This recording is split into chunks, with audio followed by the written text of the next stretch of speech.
Төсле буяулар һәм гади кисточка ярдәмендә Ләйсән Әюпова яңа мурал ясый. Зур тырышлык һәм күп көч түгеп эчке эшләр бүлеге бинасы диварларында сурәт барлыкка килә.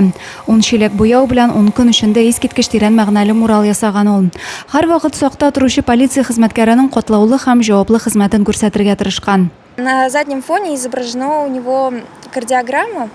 То есть это говорит о том, что работа действительно очень опасная, сложная, и в таких сложных ситуациях даже смелый полицейский немножко переживает и за такую ответственность, чтобы все произошло хорошо. И вот эти цветные переливы, которые идут от его рации, это говорит о том, что все будет хорошо, то есть это как бы волны покоя и умиротворения. 25 яшьлек Ләйсән тумышы белән Иске шәһәреннән кечкенәдән рәсем ясау белән мавыган. Яршаллы педагогия институтының сәнгать графика бүлеген тәмамлаган. Зур картиналарны исә соңгы елларда гына төшерә башлаган мурал ул зур масштаблы картина.